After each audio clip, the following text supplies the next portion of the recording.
शिंदे वंचित पक्षाचे आमदार शिंदे साताराचे आणि शंभूराज देसाई यांच्यामध्ये पटत नाही म्हणजे विस्तव जात नाही असं म्हटलं जातंय.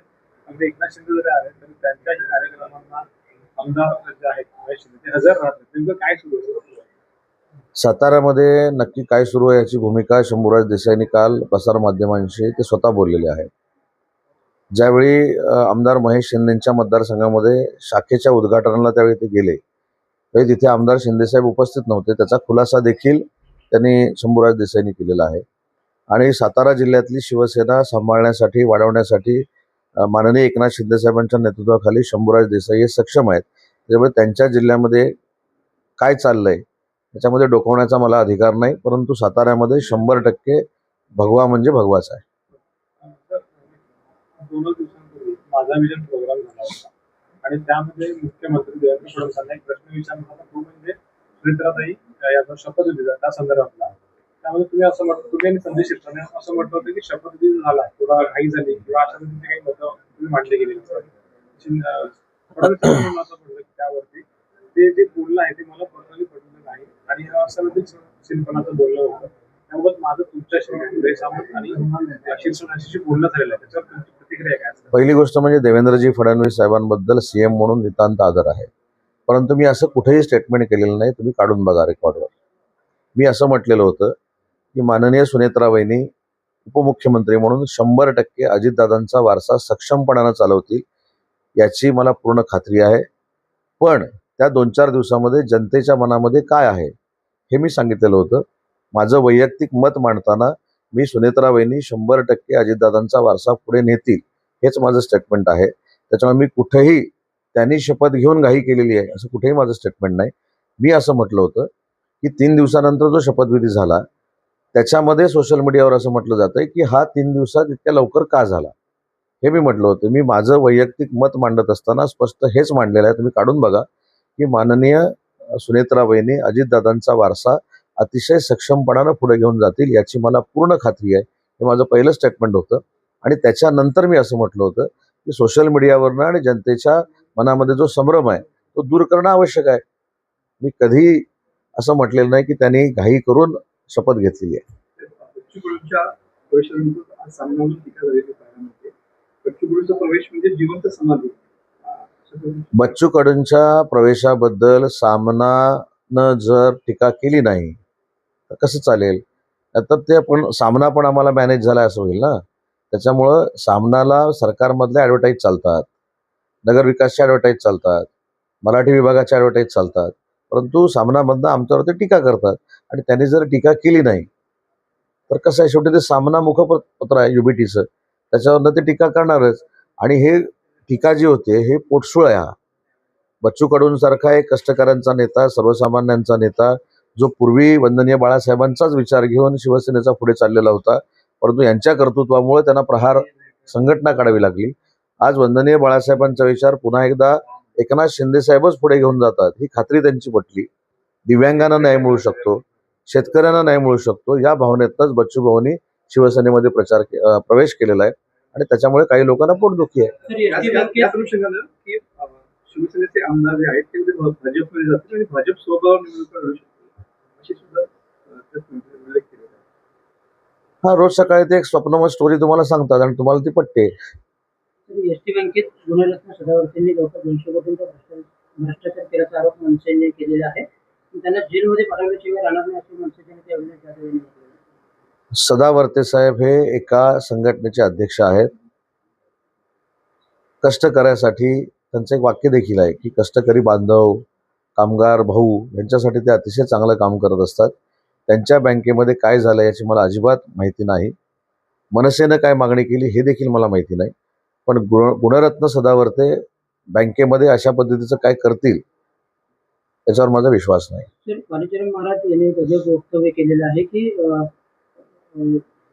लव जिहादच्या केसेस हँडल करताना मी सांगतो अशी केस जर आली तर गावरान डोकराचा दात जवळ ठेवावा आणि जर अशी केस आली तर असं कोण बोललं? कालीचरण महाराज तो दात पाण्यात टाकावा म्हणजे त्या समोरील मुलीच्या अंगावर. आता ज्यांना अनुभव आलाय ते करतील. पण कालीचरण महाराज यांनी अनेक वेळा अशा पद्धतीच्या भूमिका मांडलेल्या आहेत आणि त्या ब्रेकिंग झालेल्या आहेत. त्यांनी असं देखील एक वक्तव्य केलेलं होतं म्हणजे शेगावच्या गजानन महाराजांसंदर्भात की गजानन महाराजांनी 150 वर्षांपूर्वी एक भविष्यवाणी केली होती की मुसलमानांमुळे सर्व जगाच्या डोक्याला त्रास होणार आणि ते खरं होतंय. जग सध्या संतापलेलं आहे, सर्व जग नाही, मला असं वाटतं की कालीचरण महाराज असू देत किंवा उदय सामंत असू देत, अशा पद्धतीने गजानन महाराजांनी म्हटलं असेल, कुठच्या स्वामींनी म्हटलं असेल, ते रेफरन्स देऊन पुराणाशी सिद्ध केलं पाहिजे. सिंपल गोष्ट आहे. सगळ्यांना नागरिक म्हणून हा नियम सारखा आहे की जेव्हा एखादी गोष्ट आपण स्टेटमेंट करतो की गजानन महाराज असं म्हणाले आहेत किंवा अन्य कोण असं म्हणालेले आहे, तर गजानन महाराजांनी असं म्हटलेलं आहे याचा पुरावा द्यावा, तो सिद्ध करावा, तो जनतेला पटेल. अशोक महाराज प्रकरणी आता आर्थिक गैरव्यवहार प्रकरणी रुपाली चाकणकर आणि बहीण त्यांची प्रतिमा चाकणकर यांना देखील ईडीने समन्स बजावलेले आहे आणि याचा आठवडा ज्या काही कायदेशीर कार्यवाही आहेत त्या सुरू आहेत, त्याच्यामध्ये कोणाला नोटीस गेलेली आहे, कोणाला नोटीस नाही गेलेली आहे, याचा आमचा सुद्धा मात्रही संबंध नाही. खराची प्रवृत्ती ठेचून काढली पाहिजे या भूमिकेशी शिवसेना ठाम आहे. तर युगेंद्र पवार असं म्हणतात की कदाचित राष्ट्रवादी 2029 पर्यंत विलीन होईल. कुठे आहे? शरद पवारांच्या राष्ट्रवादी. हे बघा, हा खरं तर मी काल देखील सांगितलं, हा? भवियामध्ये हा तर राष्ट्रवादी काँग्रेस पक्ष हा शरद पवार साहेबांचा पक्ष आहे आणि दुसरा राष्ट्रवादी काँग्रेस पक्ष हा अजितदादांचा पक्ष आहे, परंतु ते आज हयात नाहीत. ते आता सुनेत्रा वहिनी त्याच्या अध्यक्ष आहे. कुणी कुठच्या विकास आघाडीमध्ये जावं, महायुतीमध्ये जावं, हा प्रत्येकाच्या पक्षाचा प्रश्न आहे. परंतु सुनेत्रा वहिनींच्या नेतृत्वाखाली अतिशय सक्षमपणानं त्या महायुतीमध्ये काम करत आहेत. त्यांनी देखील अल्प कालावधीमध्येच प्रशासनावर कशी पकड बसते हे देखील महाराष्ट्राला दाखवून दिलेलं आहे. त्याच्यामुळे मला असं वाटतं की हे पॉलिटिकल वाक्य आहे. बघू 2029ला. तर सेंटर फॉर मॉनिटरिंग इंडियन इकॉनॉमीचा एक अहवाल आलेला आहे आणि त्यांनी असं म्हटलं की रोजगार संधीचा लाभ घेण्याची मनोवृत्ती महाराष्ट्रातील तरुणांमध्ये अत्यंत कमी आहे. म्हणजे महाराष्ट्रातील तरुणांना रोजगाराची ॲलर्जी असून वर्षाकाठी जवळपास 1 ते 1.25 लाख कोटी हे परप्रांतात जातात असं त्या अहवालात त्यांनी म्हटलेलं आहे. असं कोण म्हणतंय? सेंटर फॉर मॉनिटरिंग इंडियन इकॉनॉमीचा अहवाल. नाही, मला तो ते अहवाल वाचावा लागेल. त्याच्यामध्ये काय महाराष्ट्राबद्दल म्हटलंय ते बघावं लागेल आणि याच्यावर सगळ्यात चांगलं मी तुम्हाला पुराव्यानिशी देऊ शकतो की महाराष्ट्र एम्प्लॉयमेंटमध्ये किती पुढे आहे, किती स्वयंरोजगार आहेत, किती MSME आहेत. आणि पहिली गोष्ट, सर्वेच्या अगोदर मी सांगतो की देशातल्या सगळ्यात जास्त MSMEs या महाराष्ट्रामध्ये आहेत. त्याच्यामुळं कदाचित गैरसमजानं त्यांचा सर्वे झालेला असावा, परंतु ते मी वाचेन आणि ते वाचल्यानंतरच बोलणं उचित ठरेल. त्यांचं असं म्हणजे की रोजगारामध्ये तरुणाई इतकी कमी पडते ते काम करायला मराठीत. म्हणून मी काय सांगितलं की ते कुठच्या अर्थानं त्यांनी म्हटलंय. आता कसं तुम्ही प्रश्न विचारताना अगोदर काय आणि पाठी काय हे काय सांगत नाही, त्याच्यामुळे ते पूर्ण वाचावं लागेल आणि वाचल्यानंतरच मी तुम्हाला सांगतो की त्या पुस्तकात नक्की काय. कोणी कोणी कोणी हा रिक्षाचं लायसन्स देताना तपासलं जातं की तोडकं मोडकं मराठी येतं की नाही. अशा वेळेला अशा गरीब माणसांवरती सक्ती का? मी मराठी भाषेचा मंत्री आहे. मराठी भाषेचं जतन संवर्धन करणं ही माझी जबाबदारी आहे आणि याचाच एक भाग म्हणून परिवहन विभाग जर एक पाऊल पुढे टाकत असेल, मी अनेक वेळा सांगितलं, ही सक्ती नाही, ही भावना आहे. जर आता आमच्या रत्नागिरीचे जिल्हाधिकारी हे मनोज जिंदल आहे, पण ते मराठी बोलतात ना. जसं जिल्हाधिकारी, पोलीस अधीक्षक किंवा अन्य लोक परराज्यामध्ये येऊन महाराष्ट्राची नाळ भक्कम असल्यासारखं वागतात, मराठी शिकतात, मराठीचे पेपर देतात, हीच भावना परिवहन मंत्र्यांची आहे की महाराष्ट्रात राहणाऱ्या प्रत्येक व्यक्तीनं मराठी बोललं पाहिजे. ही सक्ती नाही, ही भावना आहे. आणि मला असं वाटतं की याचं राजकीय भांडवल केलं जातंय, पण जे अमराठी लोक आहेत, परप्रांतीय जे आहेत, ते उलट मराठी भाषा शिकायला उत्सुक आहेत आणि त्याच्यासाठी आम्ही देखील मराठी भाषे थ्रू एक ॲप तयार करणार आहोत. धन्यवाद. जास्त एक प्रश्न आलाय. संजय शिरसाटांचं म्हणणं असं आहे की प्रत्येक पक्ष आपल्या पक्षाला पुढे नेण्याचा प्रयत्न करत असतो आणि विशेषतः भाजपला तो अधिकार आहे पक्ष वाढवण्याचा, पण 2029 मध्ये भाजप स्वबळावर जाईल आणि इतरांवर टीका करून काही होणार नाही. तर आपण आपला पक्ष वाढवण्यासाठी प्रयत्न केला पाहिजे किंवा तो केला जाईल. यावर तुमचं स्टेटमेंट? नाही, काय चुकीचं आहे? आम्ही शिवसेनेमध्ये काम करतो. वंदनीय बाळासाहेबांचा विचार एकनाथ शिंदे साहेबांच्या नेतृत्वाखाली पुढे घेऊन जातो.